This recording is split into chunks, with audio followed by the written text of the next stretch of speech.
his Haribol. wife Aubrey, So and nice to see your name here. and Bhakta Nate from Harmony Jai. Collective. Haribol. Right now, they're all Jai. merged into the darkness, but soon they'll Oh. come out.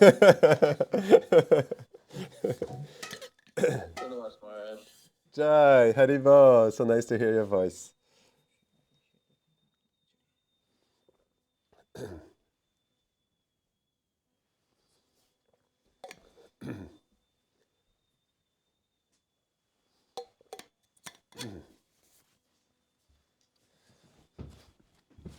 Om Jnanatimidandasya Jnanam Jada Sharakaya Chakshurun Militam Jena Tasmai Shri Gurave Namaha Shri Chaitanya Manobishtam Stapitam Jena Bhutale Swayam Rupa Kadamayam Darati Svapadantikam He Krishna Karuna Sindho Dinabandho Jagatpate Gopisha Gopika Kanta Radha Kanta Namostute Tapta Kanchana Gaurangi Radhe Vrindavaneshwari Vrishabhanu Sute Devi Pranamami Hari Priye Vanshakalpatarubhyashta Kripa Sindhubhya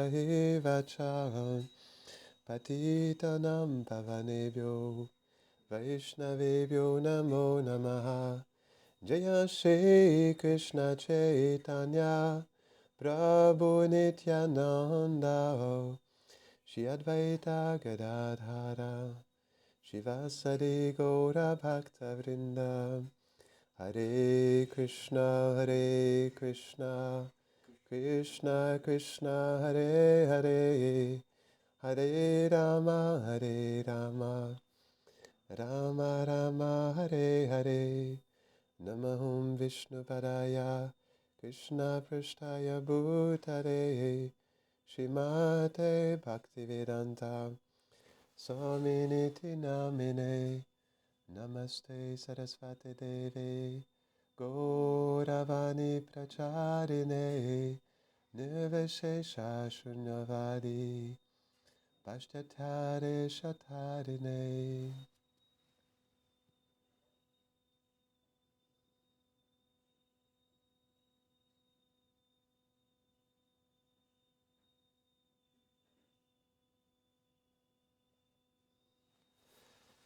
Hare Krishna. It's so nice to be here with all of you today. We feel like it is a family reunion because some of you were together in Nandagram Mhm. for 19 days, is that it? Yeah. Yes, last October. And I will never forget that. We're actually saying that it would be nice to go back there with more devotees because Krishna's home is very special. Krishna's home is our home. Yeah. Actually, Srila Prabhupada, I've been meditating for many years about that. Srila Prabhupada, he was asked, I don't remember if exactly if it was one of his disciples or one of the reporters, but he was asked, what is the definition of the Mahamantra for you? And Prabhupada, he closed his eyes and he said very deeply, my friend, my friend, my friend. It's very beautiful. Yeah, my friend, my friend, my friend. So that's when Prabhupada chants the Mahamantra, he thinks about his friend Krishna. So this was the definition of the Mahamantra for him. And for us, that's a very important meditation. Krishna is our friend. Did you know that actually we should not just see Krishna as the Supreme Personality of Godhead? For us, Krishna is not that. Nishingadev, yes. Yes, when you see Nishingadev, Lord Narayan, you can offer your obeisances to the Supreme Personality of Godhead. But Krishna is our friend. If we want to develop an intimate personal relationship with Krishna, we have to see Krishna as our friend. It's very important. Krishna is our friend. You know, it's like if we understand, for example, what is meant for us? What Prabhupada wanted for us? I'm asking you the question. What is it that Prabhupada wanted for us? What do you think he wanted the most for us? Yes, he wanted us to have love for Krishna. And to have love for Krishna is not just like have a far away relationship. Like, for example, there are different moods in devotion. Like, we were in Udupi for Ayurvedic treatment for a month. And when you go to see the deity of Krishna there, it's so far away that you cannot even see him properly. You cannot see his face. You cannot see close up, you know. Like when you go to an ISKCON temple, like you can go face to Krishna. You can see him in the blink of the eyes. But certain temples, because there's more a mood of like reverence, awe and reverence, there's distance that is there that does not allow you to have intimacy with Krishna. And for that, the mood is different. But if we follow in the footsteps of Srila Prabhupada, in which Krishna is his friend, then we have to approach Krishna in a more intimate way. And this starts by meditating on the mood of friendship that Srila Prabhupada had with Krishna. It's very important. Krishna is his friend, and we have to meditate on that. And this is very important for us. Like, if we want to follow within the footsteps of Srila Prabhupada, we have to meditate on the feeling of love that he has for Krishna. And when he calls Krishna his friend, that means he has a very personal relationship with him. And if we want to develop that in our heart, we have to meditate on that personal connection that Srila Prabhupada had with Krishna. You remember that pastime where it's more like a poem where he says that he's longing to roll in the dust of Braj with Krishna and Balaram. And one time he said that he wants to eat catcheries with Krishna also. So this is interesting. Prabhupada shows his bhav there, that he wants to be with Krishna and Balaram, and he wants to roll in the dust of Braj with them, frolic in the pasturing grounds of Vrindavan with Krishna, Balaram, and the cows for the whole day. So that's how we can see that Krishna is his friend, and Prabhupada just wants to be with his friend. You remember that story where actually Prabhupada was sharing with one of his disciples that he didn't want, Krishna came to him personally in Vrindavan, he asked him, he said, I'd like for you to come down in this material world, and I would like you to write books and, start a mission and everything. And Prabhupada said, you know what he said? He said, I don't want to go to the austere place. I'm not made for this austerity. That's what he said. Understanding that he was with Krishna in Vrindavan, and if you understand what it means really, yes, for him to go in this, come down in this material world is an austerity.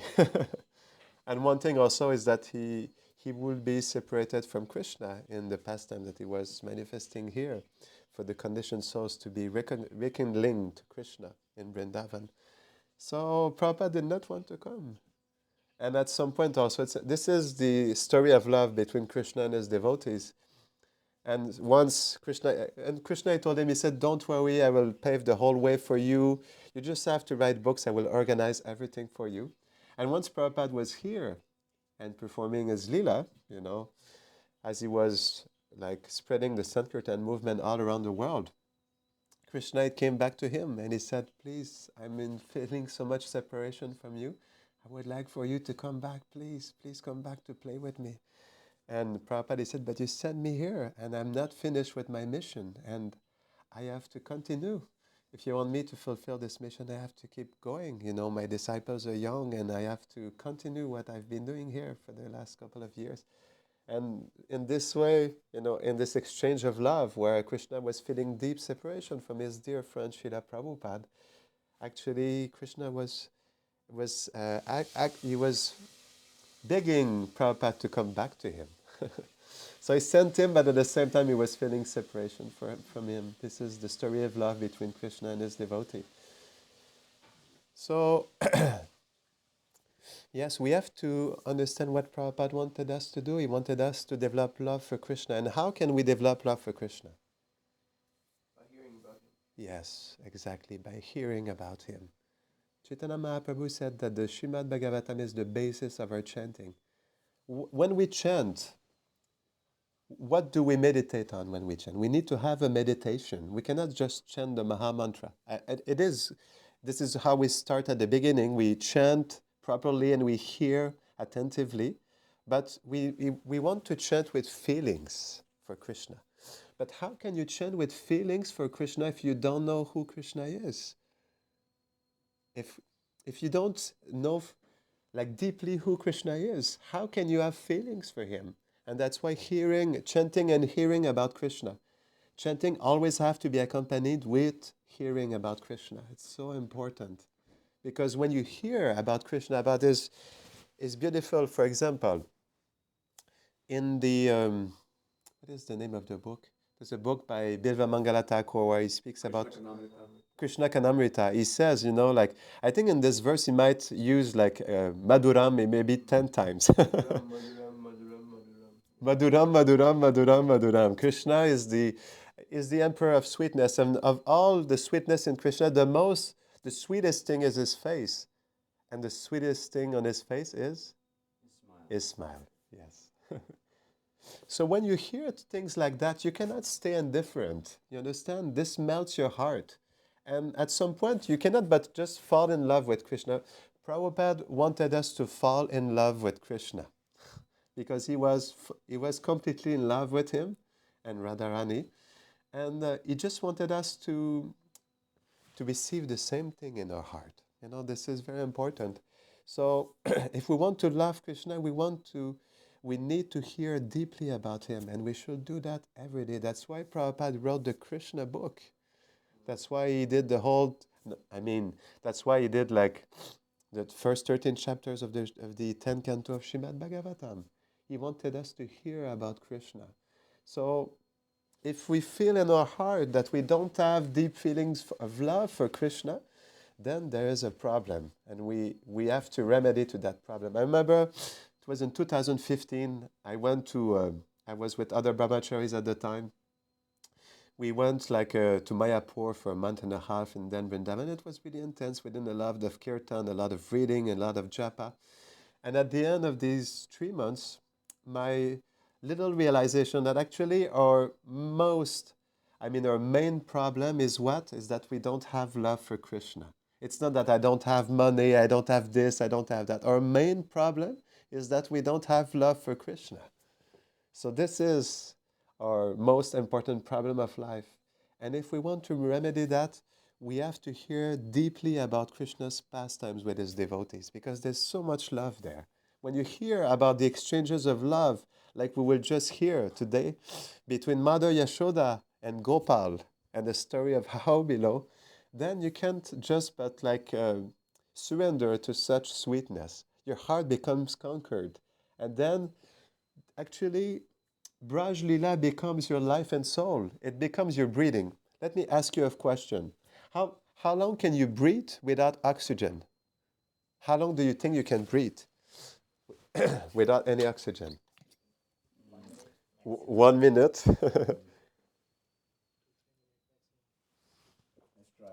2-3 minutes. He's a yogi. 2-3 minutes. So let's say like 2 minutes in between. Like after 2 minutes, if we don't have oxygen, how can we keep living? Well, it's the same thing for the soul. Without Krishna, how can we live? How is that possible to live without Krishna? He's our life and soul.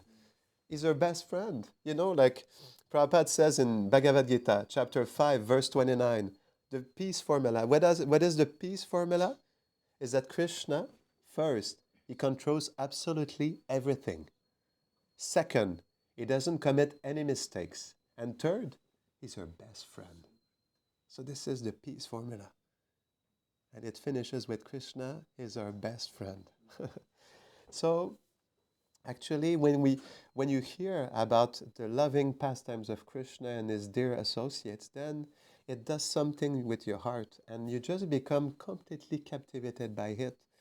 And you just become pulled by the love of the Brajbasis. And it becomes your life and soul. It becomes your true aspiration in life. And you cannot do anything but run towards this. Because actually you realize that love for Krishna is what we're meant to live in, Like, for example, in the Jaiva Dharma, Bhaktivinoda Thakur says that the essential function of the self is love. And the nature of that love is our service, loving service to Krishna. So this is what we're meant to be. This is what we're meant to do, to have love for Krishna, to love him so much that we want to surrender completely to him. This is our life. This is our goal. We're the soul. We're not this body. And the soul, what is the need of the soul? The need of the soul is to love Krishna. This is why we're suffering. This is why we are lost, confused. This is why we have so many problems. It's because we don't have love for Krishna. And without love for Krishna, our life is just like incomplete. It's just like a dream. It's just like a show. Because we're the soul, and the soul, yatma suprasidati, the supreme occupation of the soul is to serve Krishna. And when one does so uninterruptedly, then he is completely satisfied. So the true satisfaction of the soul is to serve Krishna and to be with him. It's something that is completely natural for him. That's why Prabhupada, when he was asked, what is the Maha Mantra for him? My friend, my friend, my friend. And this, we should meditate on this every day. How Prabhupada was chanting the Maha Mantra. With which feelings he was chanting the holy name. How is it that he was calling my friend, my friend, my friend, when he was chanting? And then we will be able to connect to Srila Prabhupada at a deeper level when we meditate on how he was connected so deep with Krishna and Radharani and the residents of Vrindavan. Then this will actually bring us in another sphere of connection in which we'll be able to appreciate how Srila Prabhupada, he has so much love for the divine couple. And out of this love, he was ready to sacrifice everything because of the love that he had for them. Because Krishna asked him personally to come down here and to share his mercy. He invested him directly with his mercy so that Srila Prabhupada will be able to deliver whomever he wanted to. And this is love. It starts with love and it ends with love. It's a story of love, and it is the same for each and every one of us. It's a story of love. But do we realize in our heart how this is a story of love for us as well? That actually we are meant for that love. And we can only be fully satisfied and accomplished when we live in that love. That's why Prabhupada said the most important thing for me is that you develop love for Krishna, because that's what we're meant to be. It's just something that is completely natural for us. It's not something that is far away. It is the most natural disposition of the soul. So, but it's like in our, when we perceive things in this world, we make it difficult and complicated. Because for us, it seems to be something that is so far away and so impossible to achieve, and to connect to. But actually, it's the most natural disposition of the soul. And that's what Krishna wants for us. Prabhupada did say that Krishna, he has much more desire for us to be with him that we have a desire to be with Krishna. So this shows there is love for us. So Krishna, at every step of the way, Krishna is ready to share his love with us. But how are we reciprocating with him? Yatamam prapadyante. Do we reciprocate with his love? Is it a story of love for us also? Or it's just something religious? That it feels good to chant the holy name and to be part of a movement and to do some service and to be with devotees. No, it's more than that. It's much more than that. It's how we can actually deeply realize in our heart that we're meant to be fully with Krishna in this special, intimate relationship of love. And we are all, this is what we are all, how to say, this is what Krishna is waiting for us, Destined for. Sorry? Destined for. Yes, exactly. This is what we are all destined for. And that's why it's very important, what Srila Prabhupada gave. He gave so much. He gave everything. He gave a house by which the whole world could live. But like you said, Prabhupada wanted us to develop love for Krishna, and he did repeat so many times that he wanted us to go back home, back to Godhead in this very lifetime. And if we want to go back home to Godhead in this very lifetime, we need to develop love for Krishna. We need to develop love. So if we want to reciprocate with Srila Prabhupada's desire that we go back, that we develop love for Krishna, and that we go back home, back to Godhead in this very lifetime, we have to deeply meditate on this. Do I have love for Krishna? And if I don't have love, what is the problem in my heart that does not make me develop love for Him? And this should be a very important question we ask ourselves in our heart. Because otherwise, how will we be able to fully reciprocate with Srila Prabhupada and the desire that he has for each and every one of us? So, since we spoke about the importance of hearing, I wanted to start because what time is it now? It's like 8:30 or something like that? It's 8:38, okay. I just wanted to set the scene, just like in Bhagavad Gita. So what is Krishna doing right now, first of all? I'd like to ask you the question. It's 8:38. What is Krishna doing right now? Playing with his friends somewhere. Okay. He's out on a rendezvous with the cows and his friends. Yes, exactly. It's around that time. We know, first of all, what Krishna... Yes. Krishna. So Krishna, every night he spends with the gopis. Sorry? It's close to breakfast time. Yes, exactly. It's close to breakfast time. So before that, after Krishna spends the whole night with his dear, most beloved gopis, then he comes back at 6 o'clock in the morning, he's already in bed. And then first thing, what does Mother Yashoda, what does she do when she comes into the room of Krishna? What does she do first? The first thing she does before waking up Krishna. She does one thing in particular. She opened the curtain. Yes. She opens the curtains. And why does she open the curtains? Because the sunshine is golden color. Yes. Because the sunshine is golden color. And the sunshine is a manifestation of Radharani.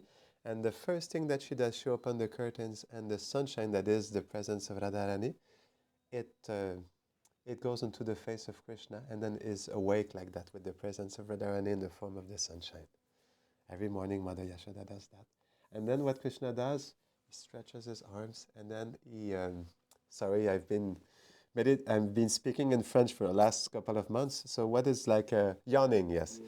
You know, so then Krishna yawns, but when Krishna yawns, it's something very beautiful. First of all, it smells good. It's what is described as a very sweet fragrance that comes out of Krishna's mouth as he opens his mouth and he yawns like that and he stretches his legs and his arms. And then what happens after that? So Mother Yashoda is there, some servants are there, and Madhu Mangali comes and jumps on Krishna's bed. Wake up, wake up. And then when Mother Yashoda, she takes away the blanket over Krishna, she sees that Krishna, he has a blue dhoti. But she said, but Maikana, how is it that you have a blue dhoti? Why do you have Balaram dhoti? So you kept all this night the Balaram dhoti? So, and then Madhu Mangali cracks a joke and everything, and we know that when they were in a hurry, so when Krishna was with his beloved Srimati Radharani, they were in a hurry to go back to their respective rooms. And then Krishna in a hurry, he takes Radharani's sari, puts it over him. And then Radharani in a hurry, she takes his pitambara dhoti, and then she puts like a sari around her. So it's the same thing for Radharani also when she comes into a room. So every morning, Mother Yashoda, she has this exchange, and Madhu Mangali is there, he cracks a joke, to embarrass a little bit Krishna. And then Krishna wakes up, and then Sridham Saka is there, Subha Saka, some of the most important Sakas. Actually, before they came Balaram in the morning, how does he wake up the Sakas that are living in Barshana? What does he do? Yes, he blows the buffalo horn, the bugle. And then in this way, he wakes up all the Sakas from Barshana. And all together, it's like, imagine, it's so beautiful. I remember I was giving a class at our temple, and I said millions, and my guru, he chastised me. He said, no, When the Sakas, they come together out of Barshana, they're not millions, they're billions. Billions. I never forgot that. So they come together by billions and billions of Sakas together. First, they're the group leaders like Sridham Saka, Subal Saka, Kinkini. So Sudam, all these different group leaders, they have millions of Sakas that are connected to them. And they all, so in the morning, they are awoken by their mothers or their sisters together, the Sakas, and then they are given a little shower and everything. They go to milk the cows in their Goshala because in Barshana they have their Goshala also. Vishabhanu Maharaj, he has a big Goshala. It is described that it is even bigger than Nanda Maharaj Goshala in Nandagram. And then they all go together, they go to meet their group leader, whether they're connected to Subal or Shidam. And then after that, it's a reunion of joy when they all meet, all the group leaders with their millions of sakas, they meet together. It's like a wave of ecstasy. And they all merge into this tsunami of bliss. And all together, and it's not just Krishna that plays the flute. All the sakas, they have a flute also. They have a bugle, a buffalo horn. They have a stick, and they have a rope because they're sakas. They're gopas. So they all together. It's like a special festival of joy and bliss because they're gonna meet Krishna and Balaram, and they're all together by billions, and they're moving together like waves and waves of ecstasy, and they're singing the glories of Krishna and Balaram, and then they play the flute together. And what is the first thing that when Krishna comes in the evening? What is the first darshan that they have from Krishna? It's described by Gopakumar in the Brihad Bhagavatamrita. The first darshan before they see Krishna is body. What is the first darshan they have of Krishna? The dust. Yes. And the dust of Vrindavan is very special. It's described, it's Radharani also.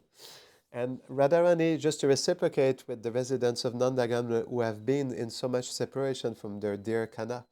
So she creates a beautiful darshan of Krishna, through the dust of Braj with different colors, and it's like moving in the sky, and there's so many different colors, and that's how they see Krishna first, like that, in the form. There's a beautiful form of Krishna through the dust of Braj. So the sakas, they come together, and then it's described by Gopakumar. There's a very special gate also at the entrance of Nandagram. And what Gopakumar said, when he saw that gate, he saw wonders by thousands, by millions that were so wonderful that he will never be able to describe by words what he was seeing in front of him. That will be impossible to describe. And he was just at the gate of Nandagram before Krishna was coming, So imagine, this is Braj. This is the beauty of Vrindavan. This is real beauty. This is real beauty. We're just at the gate, and he sees wonders by millions that he's completely astonished by the beauty that is manifesting in front of his eyes. And he's just at the gate of Nandagram. This is what is, I'm looking for that word, this is what is waiting for us, This is what we are destined for, totally. So they come, and then there's a very special banyan tree. It's a huge banyan tree. Everyone is a person in Braj. The chair you sit on is a person. It welcomes you. It's like living, It's not wood. It's a person with feelings and with a desire to serve you. You sit down, and it espouses perfectly your body, and it welcomes you. Everything, when you open the doorknob, it's a person.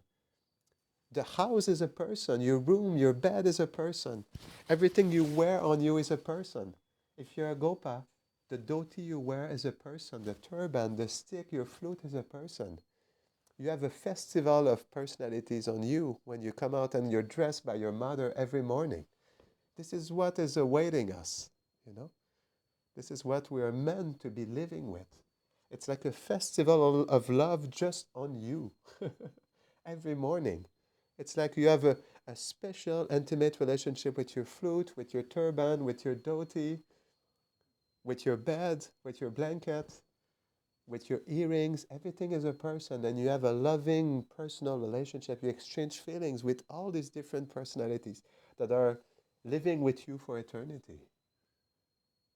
So when you play if you're a Gopa and you play the flute, then the flute is a person, and you express, just like Krishna expresses his love for Radharani and the gopis and the cows when he blows through the holes of his flute. If you're a Gopa and you play the flute, then when you play the flute, you express your love for Krishna through the flute when you play. Or if you're a Saki, if you play the Veena to Srimati Radharani, then you express your love and your dedication to Srimati Radharani when you play the Veena or the drum or the Mridanga or whatever instrument you're expert in playing. So here we have, it's like we have so minute qualities and we're still so much enamored by that. It's crazy. It's completely mad. We have no qualities whatsoever, no beauty. Are we expert in everything? I mean, in Braj, you are expert in everything. You're expert in making flower garlands in this world. Just for me to make a flower garland is an austerity.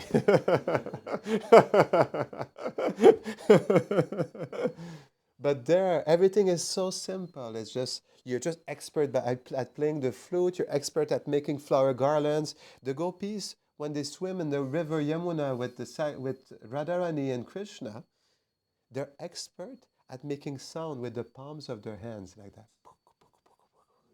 They make a kirtan, beautiful kirtan with the palms of their hands like that, with water. Very beautiful, harmonious kirtan. So sweet. So, and Madhumangal, let's not forget, he makes a symphony with his armpit also.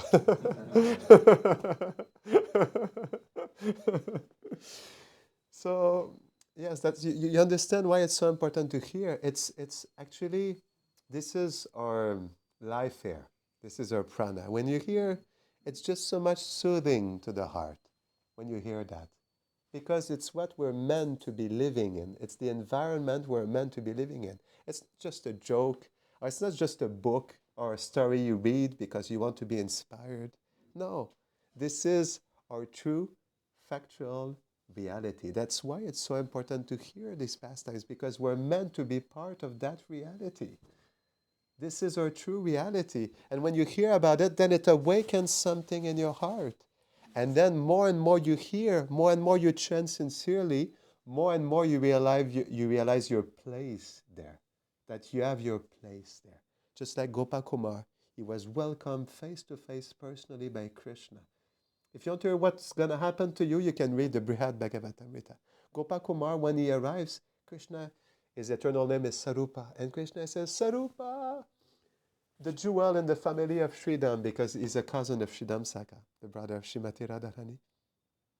And when Krishna sees Sarupa, he runs to him and he embraces him, and he has so much tears in his eyes that he's blinded by his tears, and he embraces to his heart. And he's so much touched that he falls on the ground unconscious like that.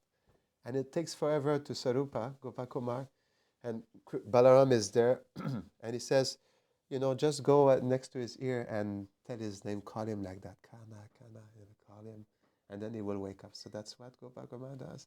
He goes next to his ear and he calls his name like that, Kana, Kana, in his ear, and then Krishna wakes up and he embraces Sarupa again, and together they enter into Nandagram together. Krishna is holding Sarupa like that with his arms around his shoulders. And then they enter into Nandagram. And first thing, what Mother Yashoda does, when she sees the love that Krishna has for his friend Sarupa, what she does, she embraces Sarupa to her heart like that. Because he's dear to her Kana. So when I read this for the first time, I realized this is what I'm meant to become. I'm meant for this. Yes, we're all meant for this. Don't think you're not special. Krishna has a special relationship with each and every one of you. Unique. Nobody can replace you right now. Actually, even though there are billions and billions of people in Goloka Vrindavan, nobody can replace you. You have a special, unique, personal relationship with Radha and Krishna. Special service, special connection. Everyone receives mercy in Vrindavan. This is the mercy. Vrindavan is the land of mercy. everyone receives mercy. And actually, Radharani is so merciful in Krishna that they make sure that everyone can give a special service to them. Whether it is the bee, the flower, the whether it is an insect or an ant or a spider, everyone has his chance every day to do a special, intimate service to Radha and Krishna. And we're meant for this. We all have that eternal disposition by which we can actually do a special service to them. And nobody can replace us in that service. And Krishna loves us personally for that particular service and feeling that we have in our heart. And this is what is awaiting us. And that's why when you hear more and more about these pastimes, then you realize more and more in your heart the place that you have there. Just like Sarupai. The connection that you can have with them and these deep feelings of love that you can cultivate in your heart. So since I told you I would share the story of Hau Bilau, I didn't want to keep you waiting. But I'm telling you, it's a very scary story. First of all, have you ever heard of the Hau Bilaus? No? Yes? Oh yes, it's really scary. Tighten your belt. You're up for a wild ride. So, yes, there's so much to say, but actually this pastime of Hau Bilau is happening in Yashodakun. We were there in Yashodakun. We went to do japa there. It was a very special place. So actually Yashodakun is a place that is very dear to the heart of Yashodamai. It's a place where there's a very beautiful lake, and in the morning, frequently Mother Yashoda, she comes there to bathe with Krishna and Balaram. And Krishna and Balaram, actually, when they're awakened in the morning, she brings them and they play in the water also with the sakas at this place. So it's a place that is very dear to the heart of Mother Yashoda. So after they're freshly bathed, ornamented, and dressed, Mother Yashoda, she goes. Where does she go after that? After Yashodakund. There's a temple, a very important temple there, that she goes every morning with the deity of Nishingadev, yes. So after she bathes them and dresses them and everything, she goes to the temple of Nishingadev and she prays for what? Safety of Krishna and Balaram. Yes, the welfare of Krishna and Balaram. That deity of Nishingadev, which is still present today, is no ordinary deity. It was the personal deity of Gargamuni, and every morning Nanda Maharaj was worshipping that deity that is there today, still present today, of Nishingadev.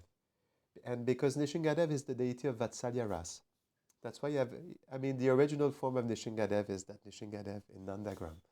And that's why it's a very important deity in Nandagram, especially for Madhu Yashoda and Nanda Maharaj, because Nishingadev, being the divine protector, he presides over Vatsalya Ras. And every morning, Nanda Maharaj and Madhu Yashoda, they do a special puja to Nishingadev.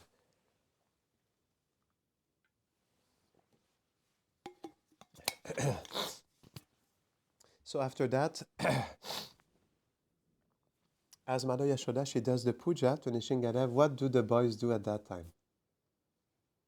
What do Krishna and Balaram do as she is doing the puja?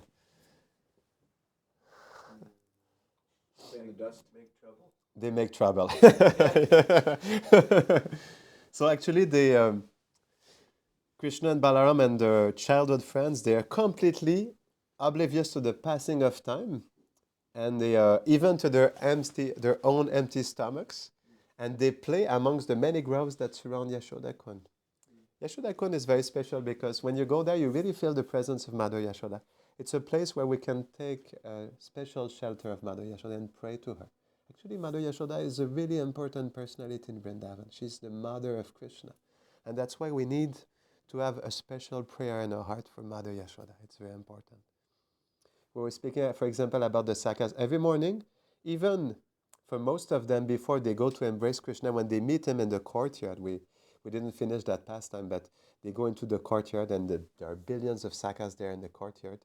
And they call Krishna, which is in his room at that time, Kana, Kana, please come and play with us, Kana. Then Kana, he has a beautiful sapphire balcony. He opens the window and then he says, hey, my friends. And then he gives a beautiful smile. like that. And then they say, Kana, come, come. And Kana, he comes with Balaram, and we were saying Madhu Mangal and Mother Yashoda. They come down, and first thing, most of the Sakas, what they do, they offer their obeisances to Mother Yashoda. Because actually each Saka has a particular relationship with Mother Yashoda also. Because Mother Yashoda, how does she stay with Krishna the whole day? By giving orders to the different Sakas. And although there are billions of Sakas, whether it is mentally or in the heart or physically or by words, Mother Yashoda, she gives a special instruction to all of the Sakas to do some special service to Krishna during the day. And through these Sakas, Mother Yashoda is present with Krishna the whole day, although she is separated. And he is frolicking in the pasturing grounds of Vrindavan. Through the instruction that she gives to the Sakas, she is personally present. And in that way, they do a special service to Mother Yashoda and to their dear friend Krishna. So in the morning, first they offer their obeisances. They take the dust of her lotus feet upon their head like that every morning. So, so what happens? Mother Yashoda, she was at the Nishingadev temple, and she sends Rohini Devi to bring the brothers back to bathe and eat. And the things, what happens if the two boys, they ignore Rohini Devi? What happens after that? Because they're really stubborn. When they start playing, they lost themselves in play. Yashoda has to go herself. Yes, exactly. She has to go herself. So Mother Yashoda, she comes herself and sometimes with a stick in her hand. Because sometimes, whoops, okay. How do you, like this, okay, I got it. How do you go down? Okay, I got it, thank you, yeah. So she comes with a stick in her hand, and then once, as Krishna and Balaram were completely oblivious to the passing of time, they were, because we know for certain there's a pastime that actually Krishna and Balaram, they were so much absorbed in playing that they did not come back in Nandagram that day. And they spent the whole night playing. Whole night of Brahma they spent playing together. So what separation Mother Yashoda she's been through in that night is something that cannot be described. So basically, Mother Yashoda, she came once they were completely absorbed in play. She went and she brought back the naughty sons. And it is described that they were moving like majestic swan. Because there's a beautiful kund, Sahasi kund, that is close to Nandagram. Sahasi is a swan. And it was, that kund was called by swans, just like Krishna and Balaram, who are the black and white swan of the heart of Mother Yashoda. So she's bringing out of her affection for Krishna and Balaram, there's milk of love that is flowing from her breast. And in the Krishna Bhavanamrita, Vishwanath Chakravarti Thakur, he shares some things very beautiful. Every evening when Krishna comes back from the pasturing grounds, first of all, what happens, Rohini Devi, she puts Krishna on the lap of Mother Yashoda. And she starts to bathe Krishna with 3 different rivers. Which rivers are they? The Ganga, the Yamuna, the Saraswati. Yes, the Ganga, the Yamuna, and the Saraswati. The Ganga, which is the breast milk that is flowing from her breast. The Yamuna, which is the tears that are flowing down her eyes and that are mixing with the kajal. And the secret river of her heart, that is the Saraswati. Tears of love that are flowing from her heart and that are bathing Krishna. So when she has Krishna on her lap, she bathes Krishna with these 3 rivers. Very beautiful. So then, so as she was looking, she found the boys. They were frolicking by the river close to Yashoda Kund, and their bodies were completely covered from dust, with dust and sand from head to toe. And their clothes and their hair were disheveled completely, and their ornaments were scattered everywhere because they had a very long play that morning. And then she calls, "My dear son, just look at you, the son of a king, dirty from head to toe. Come home, bathe and eat your lunch. After you rest, you can come back and play with your friends." So Krishna is stopped for a moment. he was in the midst of playing Coco. Do you know Coco? What is Coco? I didn't know what it was. I mean, we have the same name. We actually everyone sits and the people run behind them, while running, they will just touch one guy. We can play this today too. Yeah. Oh, please. So you sit in a circle? Is that and there's someone? They'll sit in a line Sit in line, in a row. in a row. So one actually runs, around everybody while Okay. running. Like he actually touches one person, Mm. and then he can actually get up and touch another person actually. So it's like play, and Wow. we'll do that. It's a fun game. It has some yeah. Wow. rules actually. Thank you so much because when I saw Coco, I never heard about it before. And I was looking online, I couldn't find anything. So thank you so much. We should play Coco. Yeah, and remembering this pastime of Krishna, I was completely lost in Coco. So as you can see, there's different types of Coco. So, and then Krishna is playing Coco with his friends and it turns and he looks at Mother Yashoda affectionately. And then, but Krishna, because all the sakas are there, is pressured by his friends to keep playing Coco. But actually, at that time, although, because Mother Yashoda was there and she was requesting Krishna to come, but it was ignored, repeatedly ignored. So Mother Yashoda, she entered the game with determination.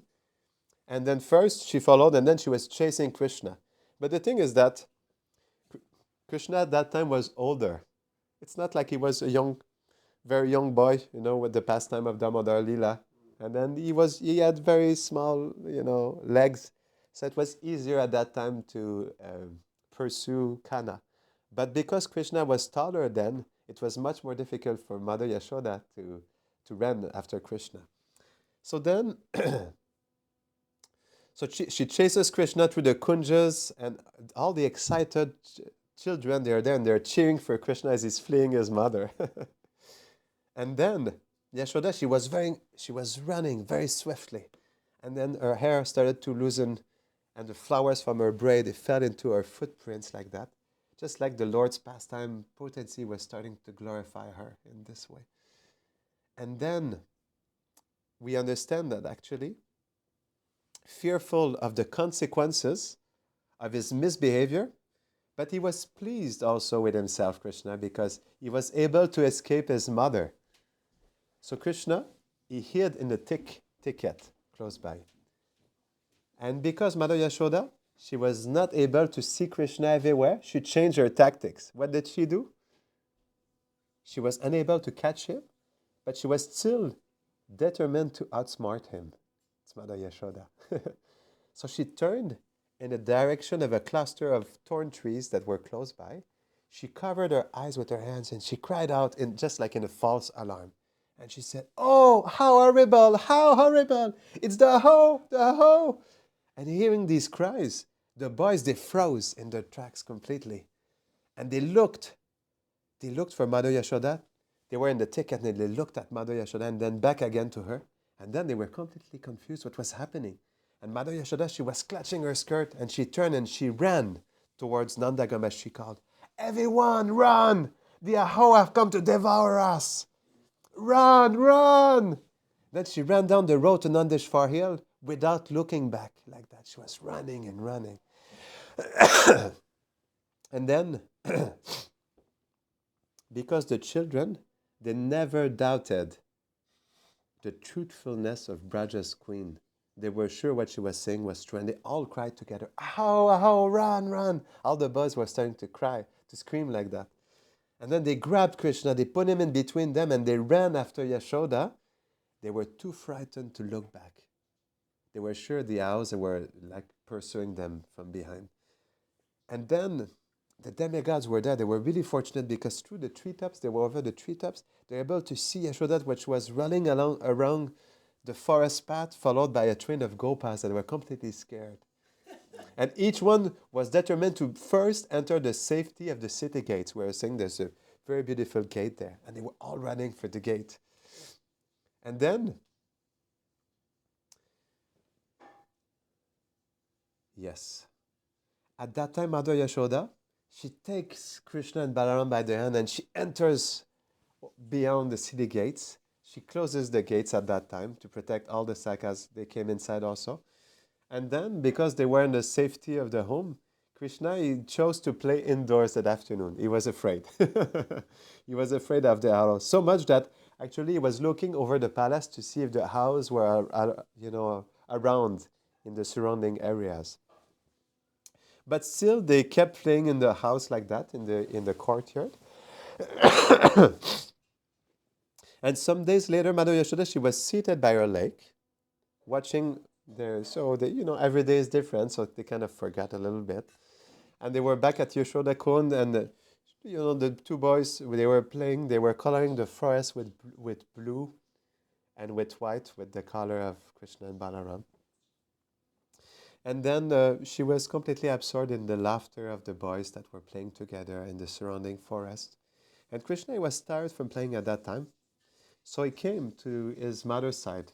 And Yashoda, she very affectionately, she wiped away the dirt from his face, with the end of her sari like that, and she placed him on her lap, and she was holding his butter soft body against her own, because Krishna is like soft butter. His skin is like a rose petal, or just like soft butter, melted butter. So Krishna, he was feeling comfortable in the protection of his mother's embrace, and he asked, "Mother, what are aho? What are they?"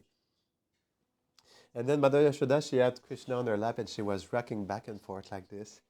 And she starts saying, "Legend says there are fierce beasts that are eating children. They're called ahos." And then Krishna, he started to kind of hold in the tight embrace his mother like that. And he asked, "So what do they look like?"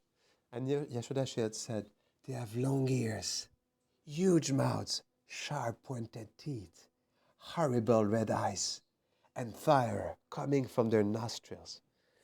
And Krishna, he looked like that around the forest, and he said, "But will they have eaten us the other day?" And Yashoda, she kissed Krishna's hand, and she replied, "No, my dear, they're not real. They're just stories for scaring naughty children like you." So Hari looked into his mother's eyes. And he said, "But you saw some, and then you ran away," because we're saying that children of Braj, whatever Mother Yashoda says, for them, it's the truth, and only the truth. So, so Mother Yashoda, she caressed Krishna's sweet, loving face, and then she answered, "But I made that up to scare you into coming home. That's why I'd said this." And Krishna, he paused for a moment. What was he up to? So, because during his human-like pastimes, his faith in Mother Yashoda was completely absolute. And that's why he could not accept a reality that is different, actually, from what she was expressing. And so Krishna, he shook his head and he replied, "No, no, if my mother says there were aho, there must have been aho." So Yashoda Devi, she replies, she says, "But I just told you that there were none. I made it up." And Krishna, he was like adamant. Again, he shook his head. He said, "No, you said that Hau live in the ticket. It must be so." So now it was Krishna's turn to play a joke on Mother Yashoda. So he lifted his arm, he pointed to the ticket of thorn trees, and he said, "Look, look, mother." And Yashoda, she smiled and she glanced to where Krishna was pointing. She turned her face, and her smile completely disappeared. And from out of the thicket came not 1, 2, 3, but 4 terrible-looking creatures, moving stealthily in her direction. And Krishna, he gave a wink like that, and he was smiling at Balaram, who he was standing nearby, and he said, "Aho, these were not stuff of superstition. Real flames were shooting from their nostrils." And actually, when they looked, they could see the intent that they had, that they were ready to devour them. So for an instant, Mother Yashoda, she could not move. She was completely frozen. And then she shrieked. She grabbed Balaram's hand. She held Krishna even tighter. And she jumped to her feet. And then she ran down the path back to Nandagam as fast as she could. And then Krishna, he felt quite pleased with himself. Because actually, when he was looking over, because Mother Yashoda, she still had Krishna in her arms like that. She had Krishna like that in her arms, and she was holding the hand of Balaram, and she was running like this. And as Krishna was, in his mother's embrace, he turned and he saw actually the owls that were running after them in the back. And then Krishna, he said, we are finished, run, mother, run. So then, just as how they came within his arm's length, Nadi Krishna, he transformed the creatures into stone statues. And even as he continued, he was calling out in Fasanam, faster, mother, faster, they're coming. And Mother Yashoda, she ran through the gateway of Nandagram and she ordered the soldiers to shut the gates behind them. And she kept on running inside the palace until they were inside with all the doors closed and locked, like that. And then Krishna had played a clever trick on Mother Yashoda this morning. But actually, the gates of Nanda Bhavan were locked, and the guards, they had a strict orders because she had seen with her own eyes the very ferocious Hau Bilau. And that's why she completely forbid Krishna and Balaram that day and on to come out of the palace. And Krishna, he was in an impasse, He didn't know what to do. He wanted, because he had anyway transformed them into statues. So they were not able to come out. So actually, yes, Krishna, in order to pacify Mother Yashoda, he told her that actually, true to the blessings of the demigods, that the owls, they were transformed into statues, and it took many days for Mother Yashoda to go back and forth and inspect the statues and make sure that actually they were not a problem anymore.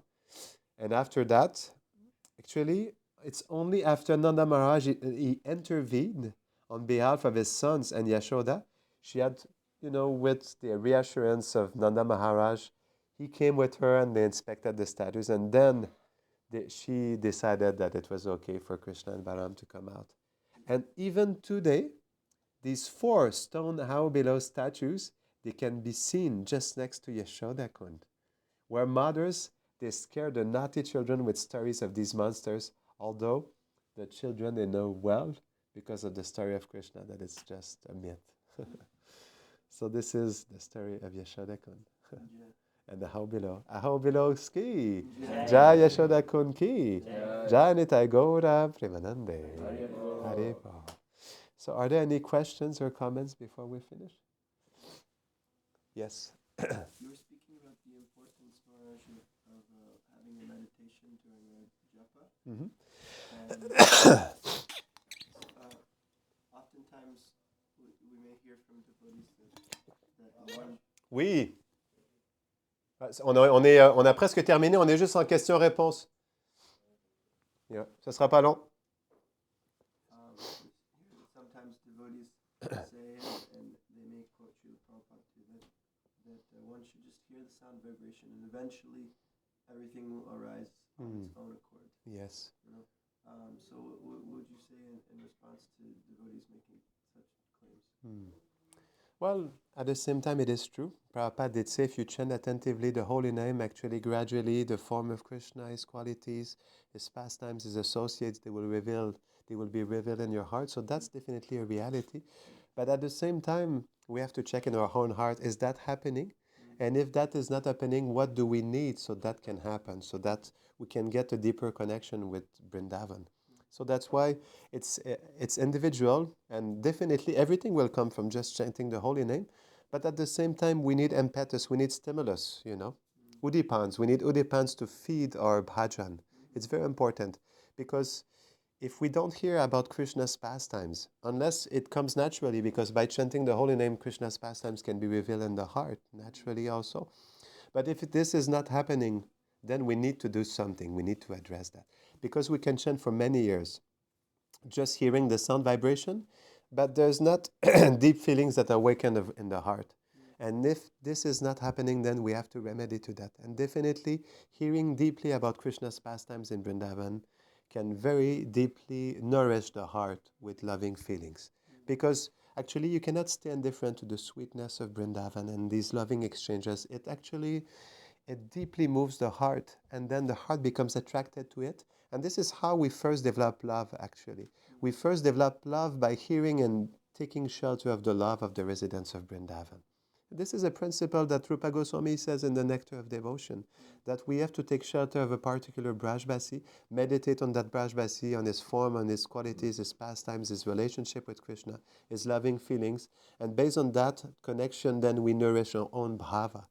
So that's why hearing is important, because when you start hearing and hearing, then there's a particular taste that starts to appear in the heart, and then it gives a direction into our bhajan and what we need to hear, particularly to feed that mood and that fragrance that is starting to awaken in the heart. But if we don't chant first properly, but hearing properly also, we will not have that, that udipan feeding our heart properly to actually give us a certain direction in our heart. And also we have to associate with devotees who have love for Radha and Krishna. When you associate with such devotees, then their association, their seva bhav, it dies upon your heart, and then you receive these feelings also. This is the power of association. For example, Vishwanath Chakravarti Thakur, it says in the Madhurya Kadambini that bhakti comes from bhakti. It explains a bhakta who has bhakti in his heart, he transferred the bhakti from his heart into the heart of another devotee. And he says it's the same with Raganuga Bhakti, that is in the footsteps of the Brajbasis. Someone who has that Braj Bhakti in his heart, he can give that Braj Bhakti in the heart of another devotee also.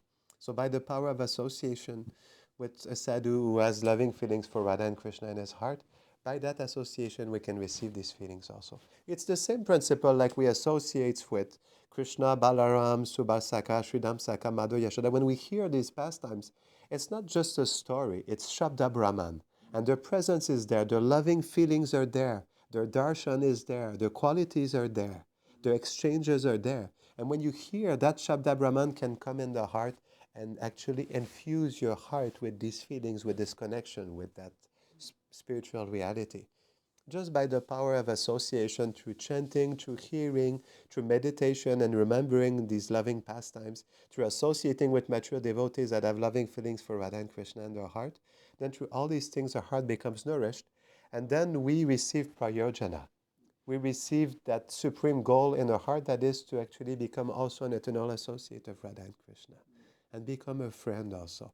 But for that prayojana to come in the heart, we need to associate with devotees who have that desire in their heart, or that connection. Because by that association, then that desire, it comes in the heart, and then it becomes just like an irrevocable fact.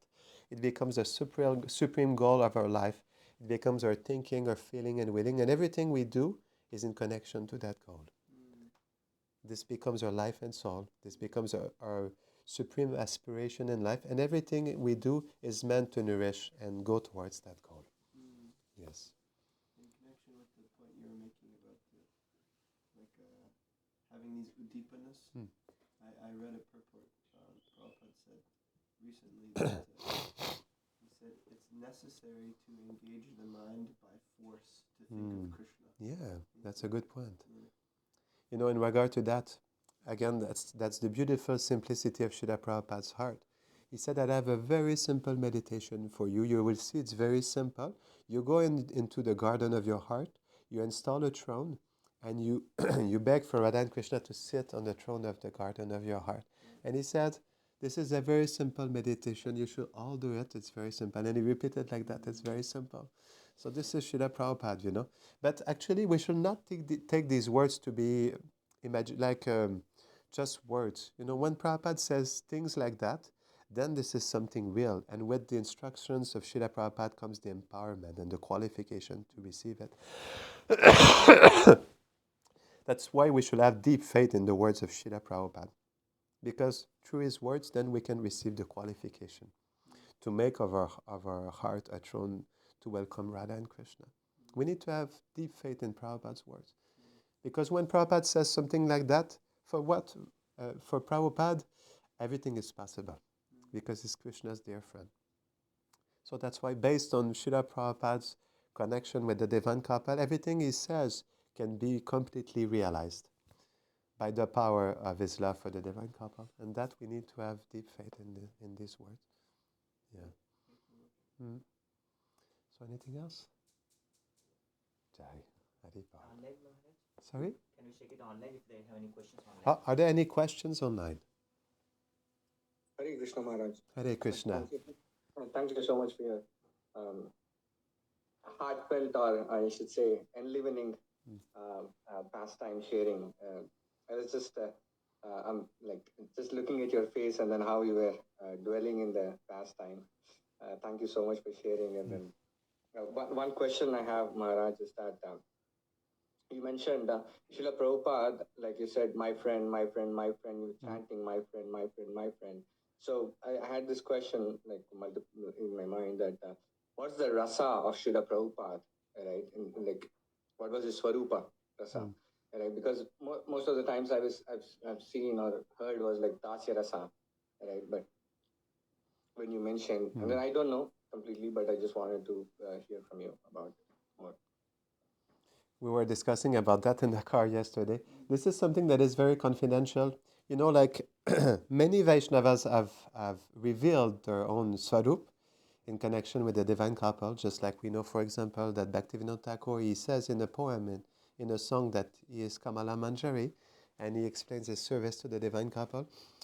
Well, Srila Prabhupada, because he came for a particular purpose and he established a whole worldwide mission, he did not share this particular. He did share a few things, like I was saying, that different devotees interpret differently. But he has never expressed openly and directly about his eternal identity. He did say that if I will tell you who I am, you will faint. You will not believe me, because of such a special personality that he is. So I think that, this is something very confidential, that we cannot just describe openly like that, because Prabhupada never did so.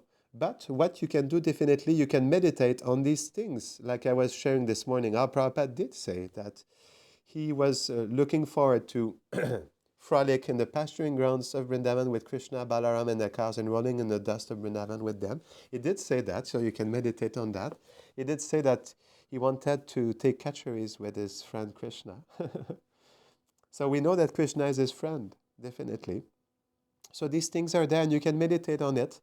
So, I mean, this is not a space here to, delve deeper into the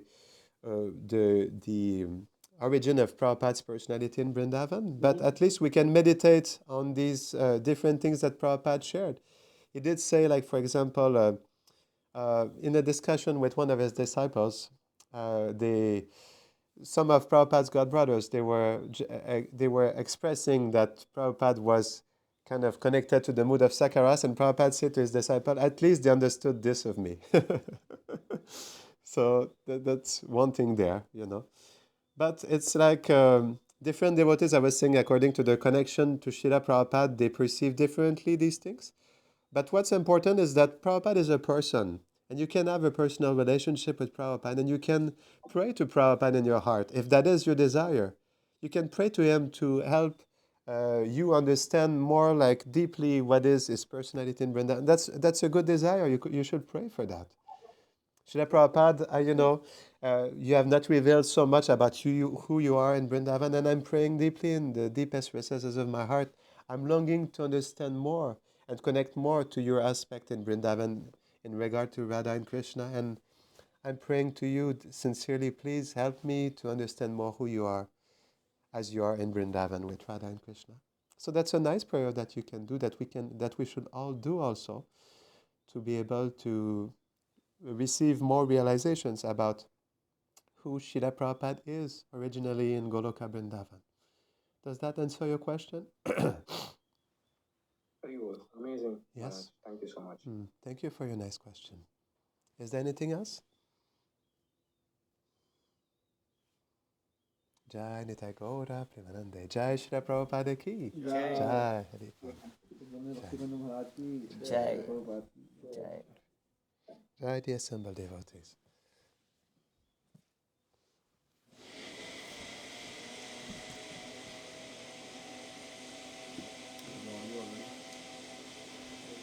Okay. I'll go see. Yes, yes, ma'am. Good.